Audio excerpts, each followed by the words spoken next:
Change is coming.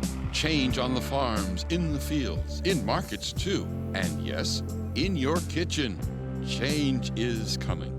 That's up next on Chef's Afield.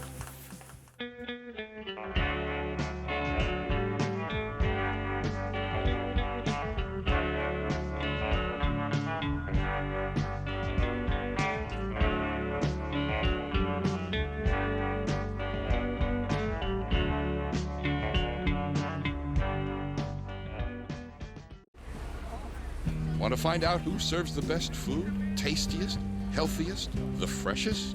Rise early and poke around the market near you.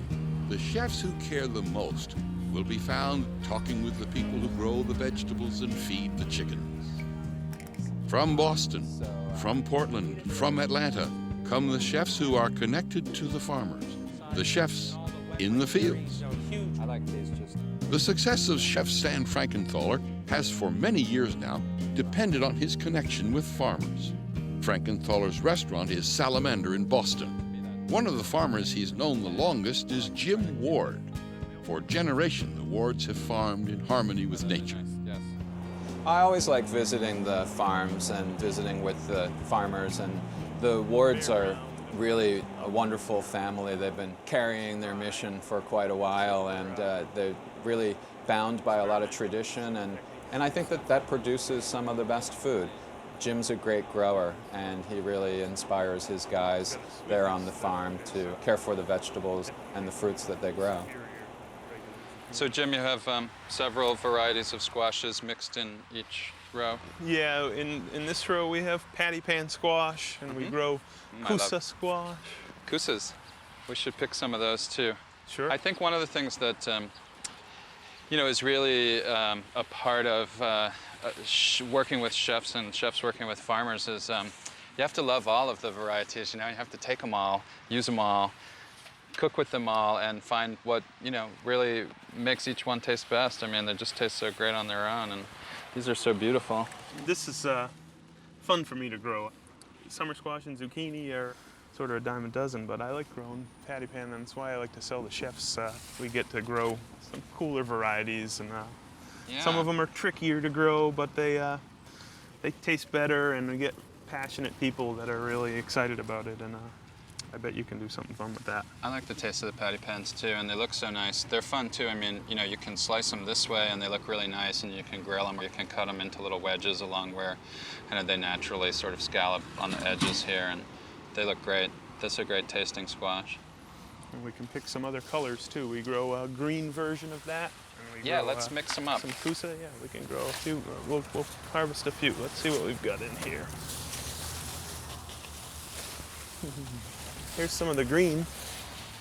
Yeah, I thought the green was more the traditional or the older color. And it's the one I prefer to eat too, is the green. What I like to do is I like to roast them a little bit to make them a little bit more tender and a little bit more flavorful as we get dinner started, and then we'll finish them really quickly in a saute pan, either with a little bit of sesame oil, which goes really nice, I think, with the squashes. Toast a little garlic and a little ginger, just kind of caramelize that a little bit, and roast the squash whole and then slice it, and it keeps a lot of its flavor, and it's nice and moist, but comes out tender on the plate that way. Nice. My wife grills it. She cuts it in half, a little olive oil and on the grill. Not cooked too much, is the way I like it, and just barely. So it has a little bit of a little bit of firmness still, and it's got a really good sweetness. And I like the smaller size too, Jim. I think the sweetness is really there in the smaller size. The skin is nicer. This one merely kind of is sort of that perfect size, right? Yeah, that's what These small ones look nice on the plate. But they don't fill up a box too fast. They don't fill up a box very fast. Boy, it takes a long time to fill a bucket with that, I'll tell you that. Well, it seems like that the chefs are a demanding lot, huh? Yes, passionate but demanding. I'm not always into baby everything. Buying from the local folks, you get fresher food. And knowing the people who grow the food that you cook with, you know what they're about, and they're very passionate people, and they're really taking care of those raw ingredients that come into the kitchen. It's keying off of their passions and their interests. There's just nothing like that. There's no other way of getting those kinds of ingredients to cook with than by having local folks bringing them to you. Yeah, spicy this time of year. It is, isn't it? Yeah, but it's a nice size. Being aware of what is in season, feeling, smelling, tasting, the importance of locally grown produce, free of contaminants. The real family farm, close by the city market. Ann Quattrano is the owner and chef at Atlanta's Bacchanalia.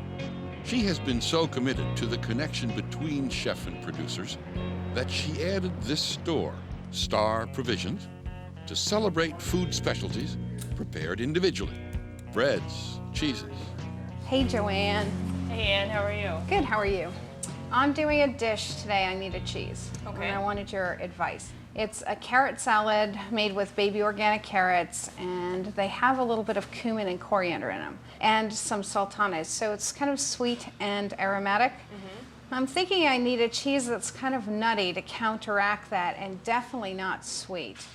Well, I've got these 3 cheeses already out. Let's take a look at these. The first one here is from Thomasville, Georgia. It's Sweetgrass Dairy, and that's Desiree Winger. She's the one who brings the cheeses in the cooler for us Right. a couple times a week. It's fresh, very fresh. It is very fresh, and I'm thinking that maybe you need something with a little more age. Well, we could try it. I think the sharpness is good of the goat's milk. I think that the acidity will work well, but I think that it might not have enough complexity to finish out the dish. So let's try it and keep going. Okay. Well, let me cut you a little taste here. And that is, those are a trio of peppercorns on top, pink, green, and black. I can get rid of those.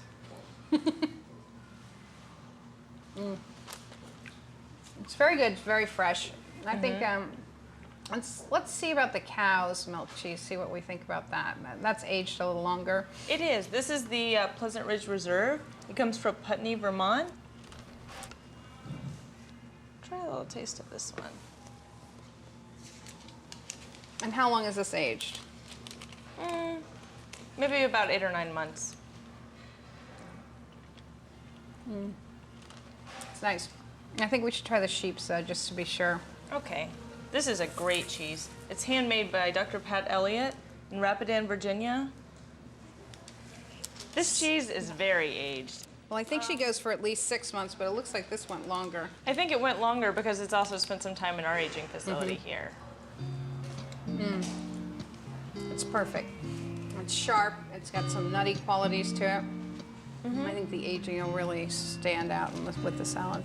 I washed these carrots. I'm going to peel them lightly. They're really pretty.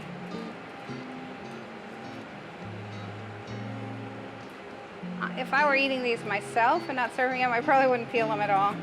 I think a scrub on the skin is enough.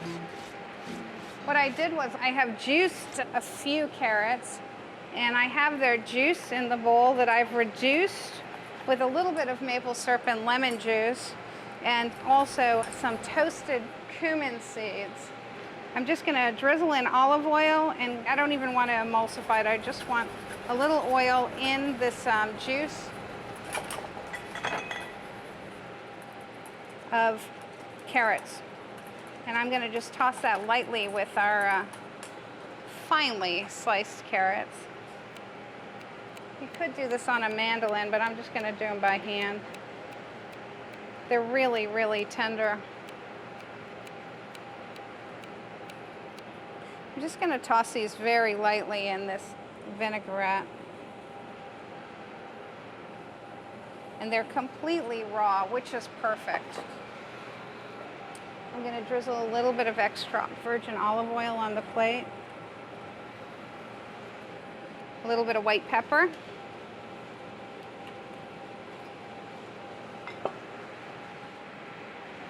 Sea salt. And we have this beautiful Everona cheese, and I'm just gonna take one shave off of it. Place it right on the side of the salad. And a little bit of fresh coriander. It's from another one of our organic growers. And that's our simple little carrot salad.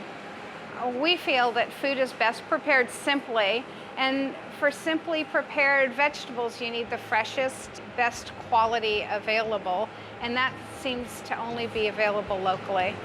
Seattle is such an organic place.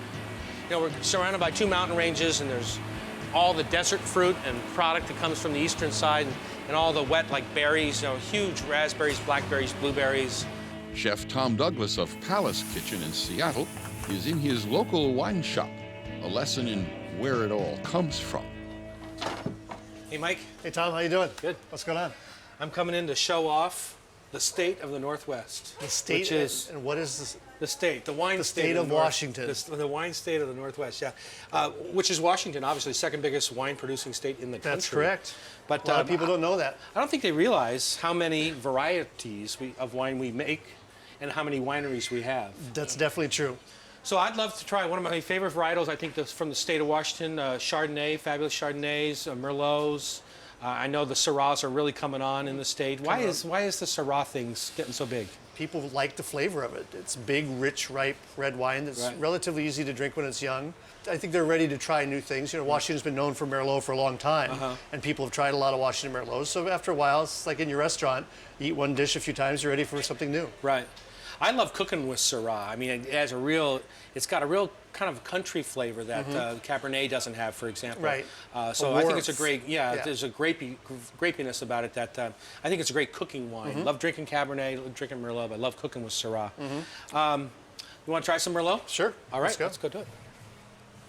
What makes the Washington Merlot different from, say, a Northern California or, you know, Napa Valley Merlot? I'd say there's a lot of similarities between Washington and California, but I find that our grapes tend to have a little more acidity, a little brighter flavors. Eastern Washington is quite a bit farther north than California. We get up to, I think, 2 hours more daylight in the heat of the summer. Even though it gets quite warm over there, we get cool nights, so we get this combination of really ripe fruit, good balancing acidity that gives you a freshness of flavor that I think is unique. Now, what do you get out of this? What do you like out of that? Well, I think a hallmark of this winery's wine, Chinook, is their smoothness. The winemaker, Kay Simon, really aims for wines that are user-friendly, that have a softness. She gives them more bottle age before she releases them. Yeah, at least a year, it Which seems is like. big, Longer. at least a year longer than the average winery. Right. So the wines have a softer character. They're not ponderous, they're not heavy, they're really well balanced, they're really good food wines, as I think you've found out when you've used them at the restaurant. Another fabulous varietal up here is Chardonnay. Right. I mean, I know we sell a ton of it at the restaurants. Sauvignon Blanc, the Rieslings from the Northwest were the Which very are delicious. first ones to get famous out of here, really. It was Saint-Michel Riesling, how many years ago? Huge. So this is Hogue. Again, this is another one. I tried to pick a couple of wines that were available all over the country. But the Hogue Chardonnay. Hogue's is still a family-run winery. A typical Northwest Chardonnay, good color. Anything else that separates it from? Yeah, I think Washington Chardonnays definitely stand apart, maybe even more than the reds from California wines. They're a bit more delicate. They're still rich and have a lot of oak, but they don't tend to have quite as much alcohol. Right, you don't get that hot feeling. And you get that fresher, fruitier flavor, a little lighter on the palate. So I think, in many ways, they're better food wines. You know, a big, high alcohol white tastes good by itself, but matching it up with food, it's a problem. But Hogue really pushes for, they call it fruit forward. Right. So they want you to taste the flavor of the grape. You get good acidity. So you get a nice bit of oak, but it's not the first thing you taste. Again, you taste the fruit, which is the key. I was using some Chardonnay in my chowder, my mussel chowder that I was making, and it really, when you go against the cream, it really just made a nice thing. You need that acidity. And and it added, you know, the oak adds a little bit of woodsy flavor to it. And, I like it. It's just not overly hot and overly strong. Delicious. Thanks for having me. Thanks for coming. Always good to see you. Yeah, man. The hardneck garlic peels easier. It does not have as long a shelf life, and it's a stronger garlic. Corey Schreiber is the chef at Wildwood Restaurant in Portland, Oregon. He's out on the farm today with Jeff Bowden. In the decade or so that Jeff has been cultivating without contaminants, the land devoted to organic farming across North America has been growing by 20% each year. Wow, wow, wow, wow, wow. So here we have the elephant garlic. It's a good year this year. It's about as large as I've ever seen it before. It's just huge. I saw this in the market when you had it in your stall about 4 weeks ago, and I just stopped in my tracks. And my mind started racing real quick as to what to do with this. I mean, it's so impressive. It's just beautiful, healthy looking. We plant these out in the field in September, and we harvest them in about the 4th of July over here. So that was about the 4th of July. Yeah, it was the first week. First week of July. It's elephant garlic. When we plant 1 pound of seed, it'd be out basically 5 times as itself. So when a person's on my side trying to figure out how much that I can sell, there's a multiplication factor. This year's going to probably maybe a little bit better because it's generally larger. You know, you look at this and people get a little bit nervous almost because they think of garlic being so strong. But this, of course, is a little bit on the mild side. Yeah. And somebody mentioned, is it even in the same family? It's in the allium. It's in the allium family. Yep. It, I take it and I always intend to want to poach it first in a little bit of water. And I was using that actually at home the other night, and I cooked it, and it almost has a thickener in it. I noticed. I cooked it down with a little bit of onion and some olive oil, making a pasta sauce, and it turned white. And it was almost like adding starch to a pan. Huh. I don't know what that is, that it omits this thickener. But otherwise, I take it and then I roast it really slow in the oven with a little olive oil and some herbs, and then make like a paste in a mortar and pestle, and put it on bread. And it's just, it just turns heads when people eat it. It's just beautiful. Yeah. That should last until, what, maybe? Yeah, Christmas time. Christmas time? Yeah, we usually say Christmas because it tends to really decrease. When we get the humidity like we all get and our forced air furnaces turn on, you dehydrate it or you mold it, one of the two. So you're telling me that this has a natural preservative in it to it. I mean, Yeah. the preservative's going to carry it all the way through. You don't add anything to it? It just lasts. That's right. You got to make sure it's dry though, right? Is that That's the key? correct. They're going out a little bit. Yep. Yeah, there you go. Preservation at its best right there. Okay. Beautiful. One of the best places to see and hear the connection, Farmer Chef, Chef Farmer, is right there in the open air market. There's a huge awareness that's arising in the markets when people are touching the food, feeling the food, talking directly to the farmer. Yeah, they get nicer this time of the year because we have more light. Let's go. Corey, How are you? Good to Good see to you. see you. You see these crabs? One chef, now 2 chefs. Chef Corey is joined by a friendly competitor, a buddy of many years, Chef Pascal Sauton of Lucerne in Portland. Just yesterday? You go by the pound or by the piece? By the pound. By the pound? You're like, what are you, 500 pounds, 600 pounds? 500. Really? Right there, yeah. How has the season been? Has it been pretty abundant? It's been pretty good.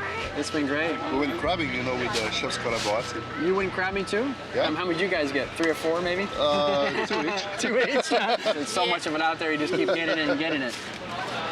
Pierre does only Saturday. On Saturday morning? Yeah. So you come down, what did you tell me? You come down with your kids on Saturday? I come down with my kids. It's my church. That's your church. Church, it's the Saturday Farmers Market. Every Saturday church. it's a ritual.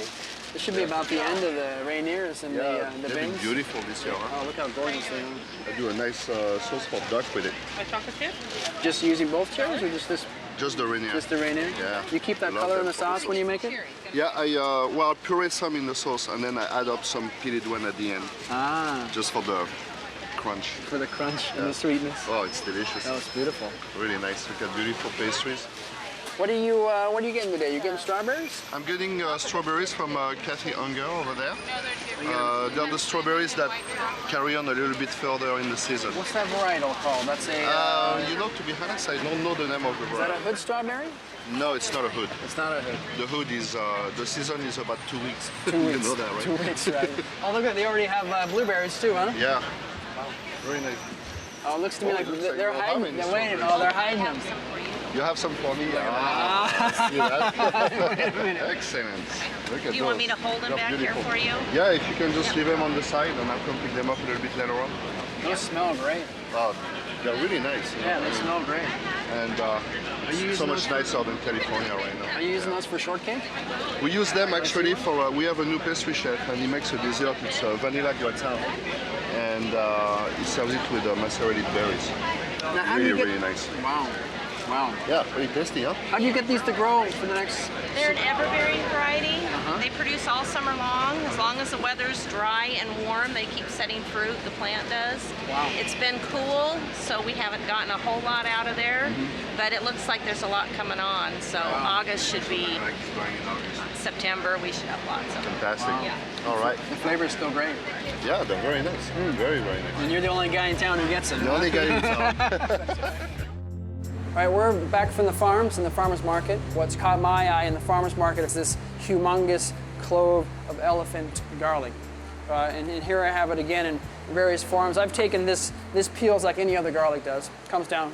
But these cloves, and we didn't get to see them yesterday like this, but these, you can see how shiny it is, how the groove is in there. I just peeled these by hand. I didn't even use a knife. That's how easy they were unpeeled. So I look at these and I think puree, and I think slow roast, and I think kind of extraculating that flavor a little bit more, or as some chefs say, cooking the vegetable to the bones, if you will, all the way down. So I've got these peeled, but they are a little bit sticky, and there can be a risk of a little bit of bitterness to it. So these are actually going to drop in the water. Going to boil these just for about 2 minutes. If there is any bitterness in there, it's gonna pull it out a little bit. Color changes a little bit. It almost becomes a vanilla color, if you will. So here again, I have 2 ingredients. I'm taking these are fresh rosemary sprigs, just peeling those off. I'm not chopping them. I'm not bothering with what they look like so much. They're going to be either left in here or omitted. It depends how strong you want the rosemary. A little bit of salt, a little bit of pepper, and a little bit of extra virgin olive oil. And I go a little bit heavier on the olive oil because that becomes one of my main ingredients in here, because I'm going to rely on that. You'll see when we press the garlic and puree it a little bit by hand, that becomes the softening agent. So again, it's salt, it's pepper, it's the garlic cloves that have been poached once. They're not real hard, they're kind of soft, so they won't need to roast too long. And then a little bit of rosemary in there. So any kind of herb could be used, but they're pretty, just as they are. They're just gorgeous. So not much to do with them. I'm just going to put these in the oven and let them roast slowly. So the garlic is come out of the oven. It's colored a little bit here. You can see it's very soft. The oil is still in there. The remnants of the garlic leaves are in there. So I'm going to transfer this over to a bowl where I can mash it up a little bit. And again, as I mentioned earlier, there's no such thing as really overcooking this. And it can be left kind of coarse. And if you had the fresh garlic or even the aged garlic, it's fine. The reason I'm so attracted to Jeff's elephant garlic is because the mild flavor. You can just, I mean, literally, you could eat this much of this and you would want more. So it's not overly powerful to the system at all. It's very, very, very mild. And you can see I cooked it to a very soft point. It's almost, it's just turning into kind of a mush texture like this. So it can use a little more salt. There's a little bit of acidity from the olive oil, so I don't add any vinegar to it. And then it just turns into a paste like this.